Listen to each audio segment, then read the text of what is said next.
Hello and welcome to Cartoonist Kayfabe. My name is Jim Rugg. I'm Ed Piskor. We're going to look at Jim Valentino and Don Simpson's Normal Man, Megaton Man crossover from Image Comics, I think 1994.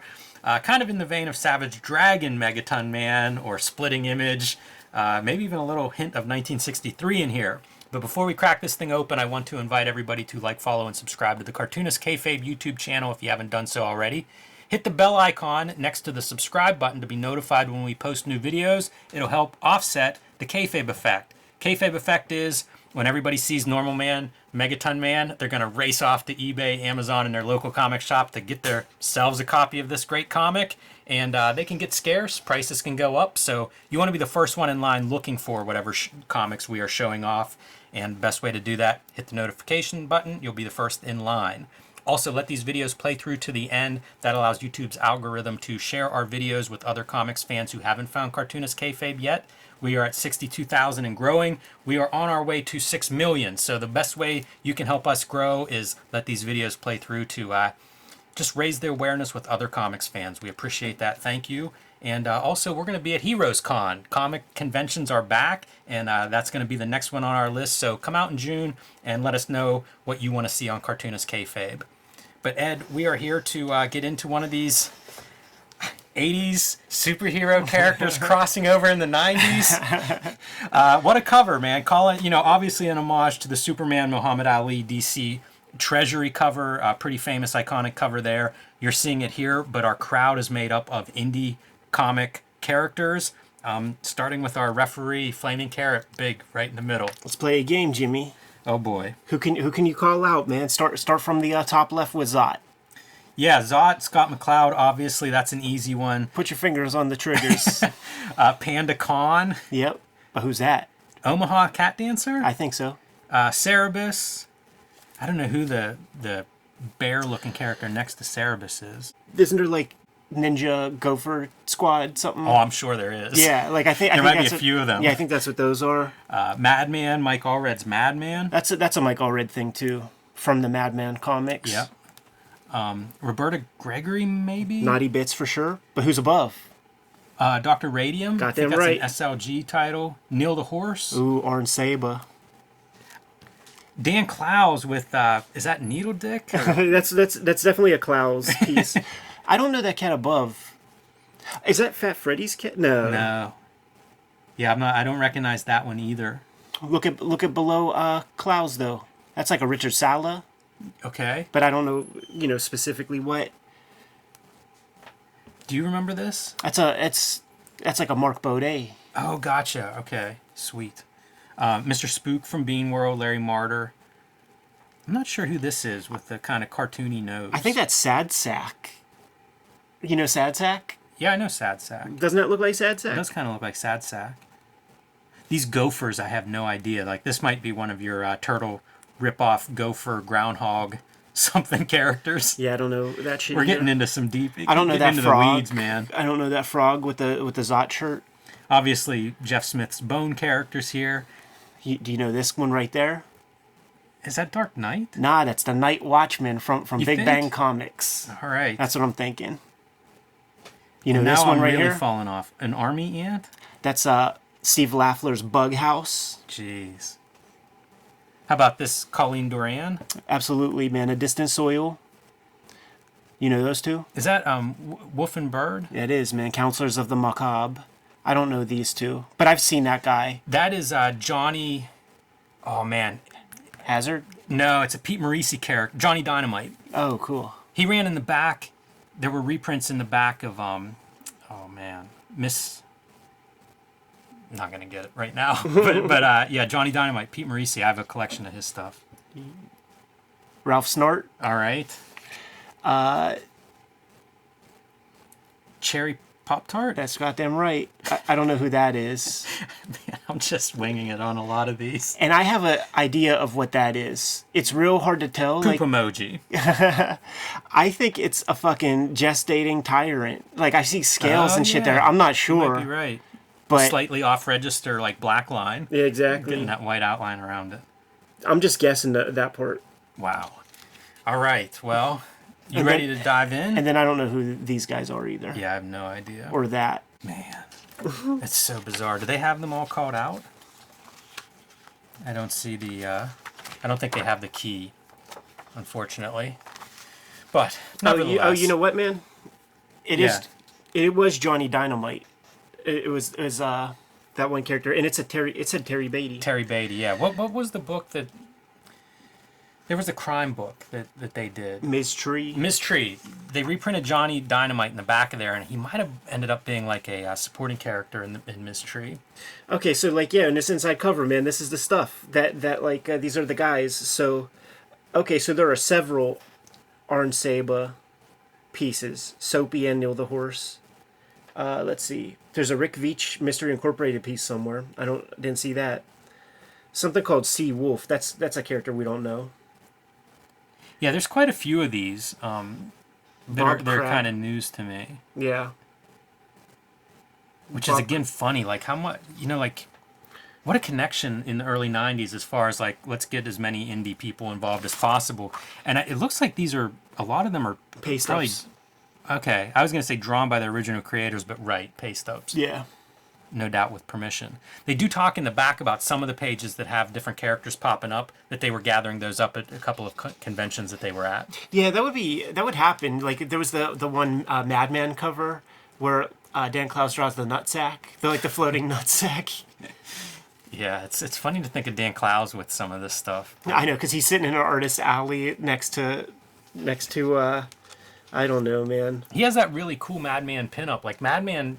Allred would get all those card and pinups from like everybody. Sets. And I mean like everybody. The names that are part of that, phenomenal. Yeah, absolutely, man. Frazetta. So cool credits. You see Valentino and Don Simpson are certainly like co-responsible for this. Script layouts, co-plotters, letter and script.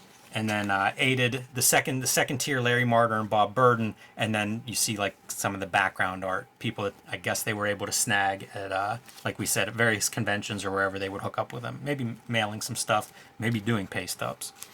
So here we go. This was our end of Splitting Image, right? These characters show up and ask if they can join. And they weren't welcomed. Dude, I put together a run of Normal Man based on getting my hand on this, based on a Splitting Image, getting this. And I have a bunch of Normal Man. And when I saw Normal Man out in the wild, I'm like, ooh, I got to check that out.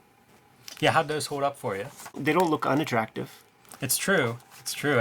I was always impressed because it was like, as I was learning about Image and Marvel guys and where they came from and hearing like, oh, Valentino did black and white like indie comics before he got to Marvel.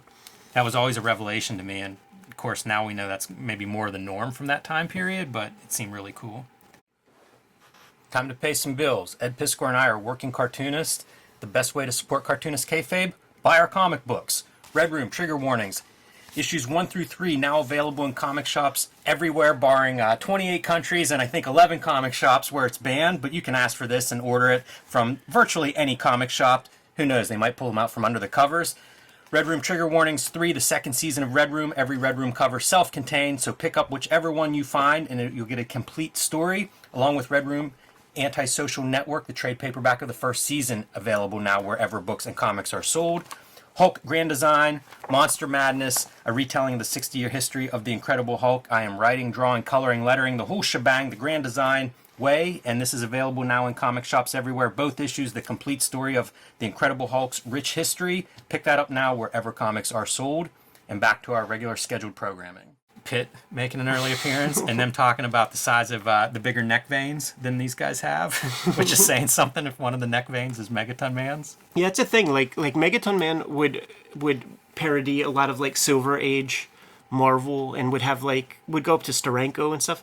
Normal Man, like there's a Normal Man cover that's like the Spirit splash page, you know, like he's way deeper, you know. I still think about the Jim Mahfood page he did roast in the Image Founding Fathers, where he draws Jim Valentino calling Robert Crumb to offer him $40,000 to hang out with him for a day. Well, they are off on their quest to find their own world and to fit in somewhere. And Flaming Carrot's the first one to show up with the idea of like, oh yeah, all you need are big guns, shoulder pads, and incomprehensible storylines.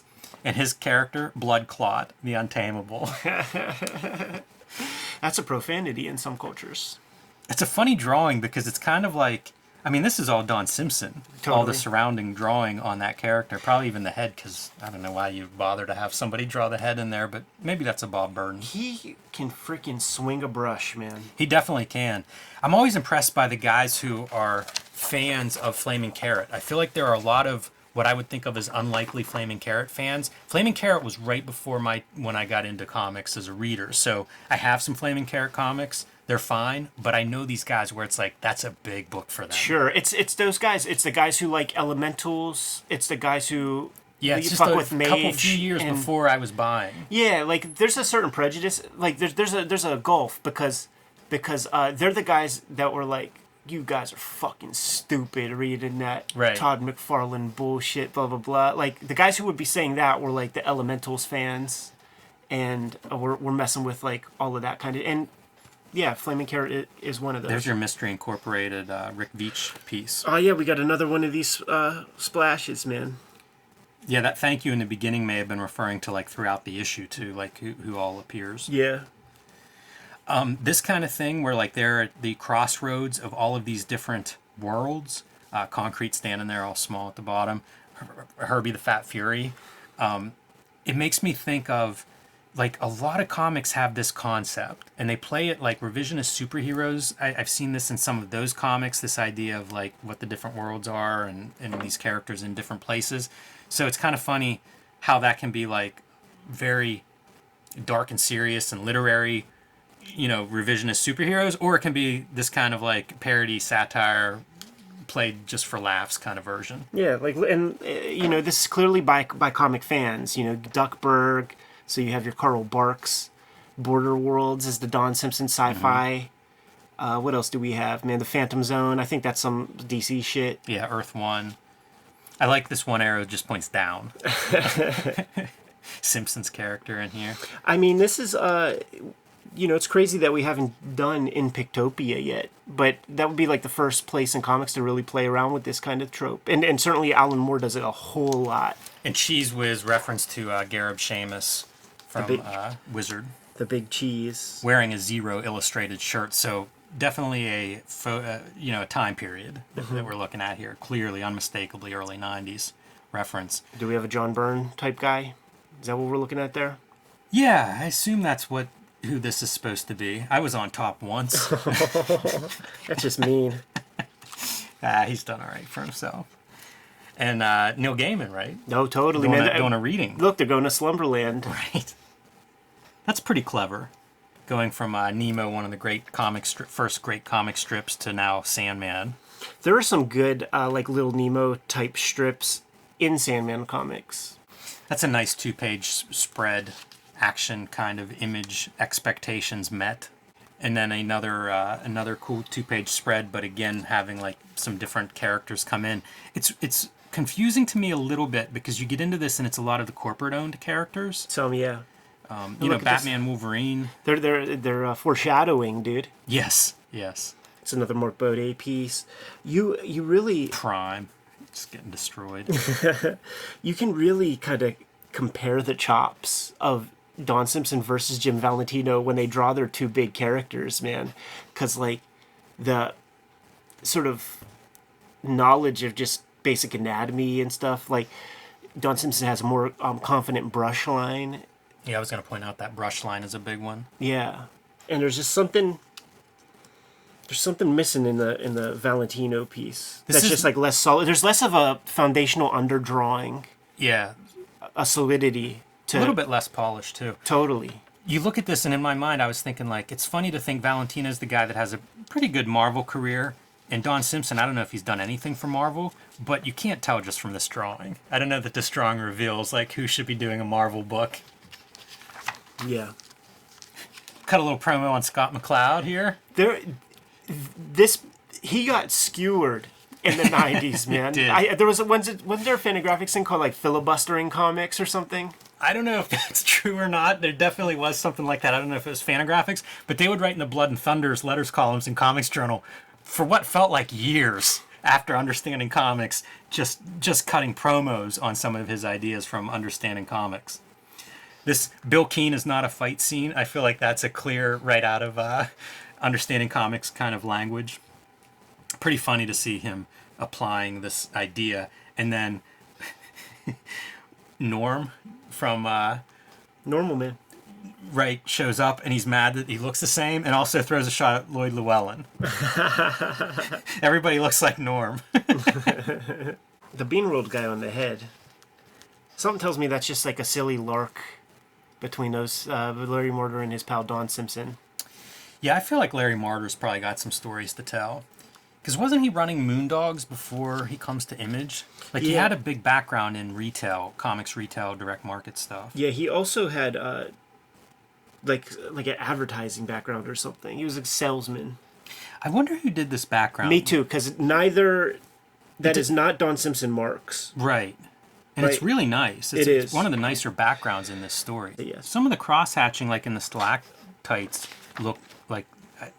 that's believable Valentino cross-hatching to me. Page 16. What do we got here for 16? Page Brad 16. W. Foster. Oh, okay, yeah. Yeah, that's. I bet you he's doing finishes, if not the entire piece. So they're looking for continuing their quest to find a world, and the house the king built. Marvel Comics, of course, and man, Slimy. Not fans of Stan Lee putting that caricature together, and he's going through what they can do there, and he'll give them 1.5% for having those characters. For that'll be what they get for creating those characters. That's more than what guys get these days. Yeah, I was gonna say that's a pretty good deal. I think that's much more generous than they realize. What's the DC version look like? Let's go over and talk to Paul Levitz. It's so funny, like House of Mort, like Mort Todd was at Marvel at that point, and he was the guy responsible for all the weird titles, like Monster Menace. That's the Damage Control. Those like that weird Amanda Connor one you were talking about. Mort Todd comes out of Crack, right? Okay. He went to Pratt with Klaus and Rick Altergott and those dudes. And the way Klaus talks about him in interviews and stuff on YouTube, like he describes him as like that guy that could just like fall upwards. Like he was just another student, and Mort Todd like goes to Crack like looking to maybe sell a strip, and when he comes back to the room, he's like, "I'm editor-in-chief now over there." And like his career's just like always been that. Wow. Just like one of those charmed souls. That's funny. Karen Berger too. Pretty sure that's Karen Berger. Oh, that's cool. Oh yeah, look at that Paul Levitz.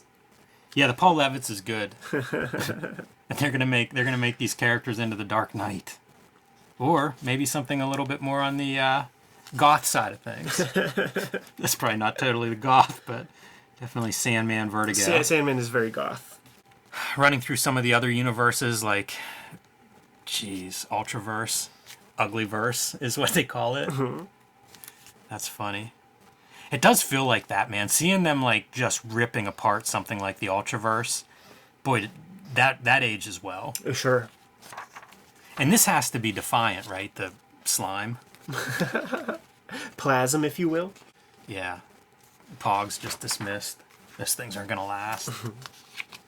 Is this supposed to be Peter David? Looks like him. I think it is. Because he talks about working on these same characters that have run out of steam and revamping them. And then this, Todd McFarlane, right, Bud? Oh, yeah. I tell you, Bud. Oh, yeah. Funny to do the written dialogue impersonation of Todd McFarlane. You got to, man. Like anytime you draw Todd McFarlane, you have to have the Bud. It's the period on the sentence. And we end up at Bean World. And I gotta tell you, how does this make sense to a reader? Bean World's one of the craziest, weirdest, oddest comics there are. I think it's pretty obscure, especially by 1994. If you're reading this comic, you just have to be confused whenever you get here to the end. Jimmy, like a rising tide raises all ships kind of thing. In the same way that Spawn number 10 was my introduction to Cerebus, this is my introduction to Bean World. And when I'm going through Todd's 25-cent boxes at the Pittsburgh Comic-Con, New Dimension, like I scooped up Bean World comics because it got it got the cosign. I'm just saying, you're coming in here from an Image, through the Image doorway to this comic, and I just think this has to leave you going, what? Megaton Man becomes a real mascot. It's It's so hard to explain, but like Megaton Man is introduced to me by way of Image Comics. Me too. Yeah. So it's like the Savage Dragon. He shows up in Splitting Image. Mm-hmm. There's this comic. These are my first like 3 Megaton Man comics. I had no idea the history of it. I went to a damn hardware store and got Megaton Man issue 3 or 4 and was like, what? So this was around like for a long time? So all of it was confusing. This is for studied comics fans who know comics. This is Todd McFarlane doing the Flaming Carrot Turtles cover. Oh, that's sick. How bizarre, right? And by the way, like, reading this, like, as a kid, I thought that Captain Everything was Normal Man. Right, of course. Because, like, it's like Normal Man, like Superman, and you see this guy who looks like Superman, but no, he's Captain Everything. It says on the shirt. It's such bizarre art to have, like, your computer coloring on top of it. It is. Very, very strange. Yeah. Because you're leaving a lot up to, Kiko Taganashi or whatever. And this is where it really feels like Peter David, this exchange. Like, all the dialogue feels like, clearly it's Peter David they're talking about. He's, like, in the same pose as he was just a couple pages before. Makes sense. So, yeah, Bob Burden selling some Flaming Carrot stuff. This is such a weird, bizarre. You can get 7 comics, 1 signed for $15 here. It's like a package deal, including the 3 issues of Turtles crossovers, 25, 26, 27. Mm-hmm. This is another part of like my knowledge of Flaming Carrot. It's random. Like I would get a couple of issues that I would find, but it might be like issue 22. Yeah, and he's a real salesman. So you're sending it directly to Yes. Bob Burden's like P.O. box, and the story that like I'll just never forget is when like he approaches Fantagraphics and is like, Gary Kim, I have an excellent idea for an anthology. It's the Left-Handed Cartoonist Anthology. So it'll be Robert Crumb, it'll be Jaime Hernandez, and it'll be me. And and the guys are kind of like, one of these things is not like the other. I don't know about that, Bob. Interesting career too. Mystery Men the movie. Right. I like that movie too. Like he's an interesting creator, kind of Tick-esque in terms of like bringing comedy to superheroes, black and white. I guess Tick isn't self-published exactly, but neither was his stuff. Is that true? It was the Dave Sim. Oh, okay. Like Renegade, or Aardvark Vanaheim, something like that. Brings you back to the time period. Jason Pearson. And then we got a couple of pin-ups, because why not? Gotta pad out the pages. Yep. I guess we were 3 pages short. And then you get this like history of how this story came together, and just a couple of things that have to be pointed out here. They start talking. They both are doing black and white indie comics, Normal Man and Megaton Man, in like 1986 as rivals. So keeping in touch, friends over time and everything. And eventually, as Image is ramping up, they start to talk about doing this project. And Don Simpson does Splitting Image, then he does that Savage Dragon Megaton Man crossover, and for whatever reasons, they can't quite get this project together and off the ground. So that's like 1992, like very early in Image years is when you're getting your Dragon Megaton Man stuff together. This isn't until 1994. The sales on this, 30,000 copies. I mention that because, and I don't have numbers for Dragon Megaton Man, but I bet you it was 300,000. Yeah. It would have been a totally different number just 2 years before. Like, talk about striking when the iron is hot. When we... Or when the fire is hot. Whatever that expression is. Like, 94, 92, totally different markets. When we interviewed Rick Veitch, I believe it's in our interview, but it might be in an interview that I watched somewhere else, maybe Comics Cube or something. It all blends, man. Shouts to Comics Cube if the interview happened there with Rick Veitch, where he mentions this piece. But he was talking. I actually think it is his interview. Now I think about it. Rick Veitch is talking about just the intense amount of work that was required on 1963 to keep up the schedule, and a lot of it fell on him. Like he had to do a lot of extra stuff that they weren't. It wasn't. He wasn't planning to do, but they needed to strike while the iron was hot, because they seen like some of the other Image books had to go into resolicits, and the amount of orders the second time around, like solicitations, like your shop is ordering the books, but they're just kind of earmarking that dough. Like they're not sending that money out yet. And the first go round, the books might be a couple 100,000.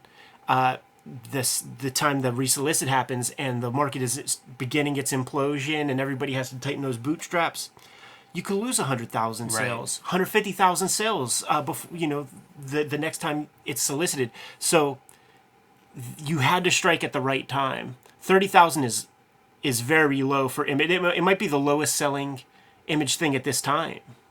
Yeah, I was hoping. I feel like I read somewhere exactly what you're saying in terms of the numbers, but it may not be in this. But yeah, I have read that other places too, besides Rick Veitch talking about it. Like, shit went off a cliff. Yeah. And it really is, like, fast, that decline. And I mean, you would have those plans. The greatest place to track this stuff is read the letters columns in the Max, because Sam Keith kept publishing a long time into that decline and was very honest in his letters page, talking about stuff, very grateful to the fans that were keeping that book afloat, but really talking, like, realistically about, I mean, they lost like 90% of sales over a couple of years. Yeah, there seems to be... Like a zero, you know what I mean? Like, that's what happened, is like they slashed off a zero, maybe more than one. There's a lot to that, beyond like the sales realities, man, because like there is a threshold. I think you have about a 2-year 24 issue window of greatness, and then things just start to plummet creatively. Like you start to like tax yourself a bit. You see it. You could point out a lot of great runs that last 24 issues or less. Right. So when stuff gets bigger, you frankly get taken for granted.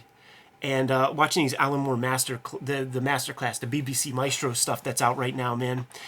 He talks about, like, whenever you identify that you are using a device, you must abandon that device and try something else out. And he really preaches avant-garde. Like, he spends maybe 4 or 5 lectures discussing different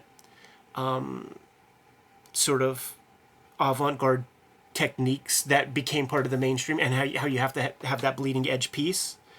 And the creators that we cite the most are restless and trying a lot of new things, man. And there are these cartoonists that have these long runs, but people take them for granted because they're just playing the hits and they keep doing kind of the same stuff. I remember getting a review of my book Super Mag, and I think Restless was used, and it was one of my favorite things anybody ever said about my work. It's a big compliment. I think so. Because it means you're chasing, you're really trying to like discover.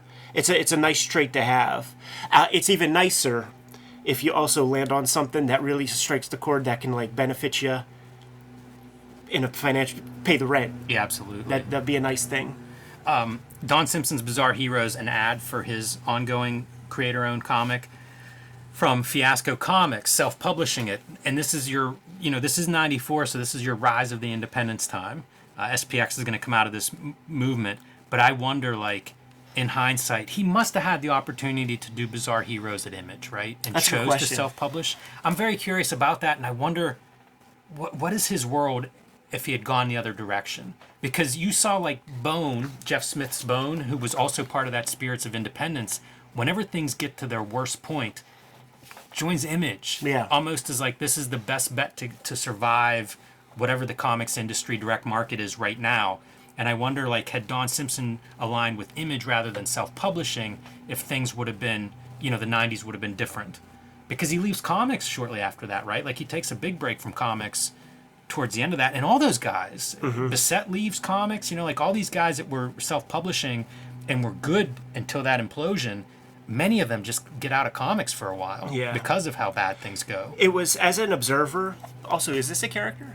I couldn't figure out what that is. As an observer, like at that time period and all that stuff, and seeing creators disappear, quit comics and shit, it was sort of that 90s period where like sellout was a term that would come back into into vogue with like the grunge movement Right. and like the 1990s like West Coast Yeah, it's a big thing. Oakland punk rock scene. It's People like, that are like 5 years Gilman older Street. than me and more. Yeah. That's a big thing, and I don't identify with it, but I know exactly what you're talking about. yeah, like, but the way that I sort of took that stuff, it's about like what they now call lifestyle inflation, where just because you're making a lot more, maybe you don't also increase your living expenses in a drastic way.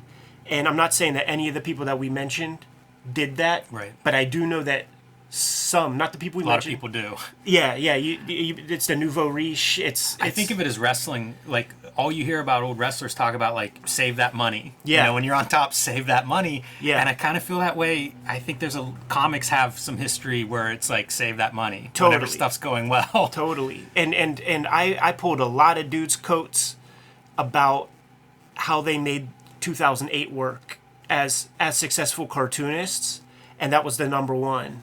Like, just, you gotta have, you know how they say like regular folk who have just proper jobs, it's like you want your like six months expense or like 8 month, like they basically said have 2 years. Have 2 years worth of expenses if you're going to stay in a comic game. And that's easier said than done. Certainly if you're living in LA or some shit like that, good fucking luck. Yeah, fun little side conversation there. At some point, I would like to talk to Don Simpson because, man, he was there for some stuff. He had a front row absolutely. seat for some interesting comics history. Absolutely, man. And shouts to Dan Shahan who did get a little bit of that stuff on the record. But yeah, absolutely, we need to get the man in front of the hot lights. And he's a Pittsburgh kid. Like, we could get him in front of the hot lights. Yeah, literally. Yeah, no Zoom. Right, Good to go? I am. Kayfabers, like, follow, subscribe to the YouTube channel, hit the bell. We'll notify you when new vids are available. What's out there, Jimmy? Hulk Grand Design Monster and Hulk Grand Design Madness are in stores now. That is the Grand Design treatment of the Hulk's 60-year history. I'm writing, drawing, coloring, lettering, all of that. Perfect for the new Hulk fan or the longtime reader. Join me on patreon.com/JimRugg, where you can see more of my comics, art, and how I make the comics I make. And come check us out at Heroes Con in Charlotte at the end of June. We'll be happy to talk more comics in person there. Red Room Trigger Warnings, issue 1, 2, and 3 on the stands as we speak. Murder on the Dark Web for Fun and Profit is the name of the game in Red Room Comics. Banned in 29 countries, banned in 11 comic shops, but you can order these comics directly from the publisher at my link tree in the description below this video. If you are antsy and want to check the comics out immediately, go to my Patreon, patreon.com/EdPiskor.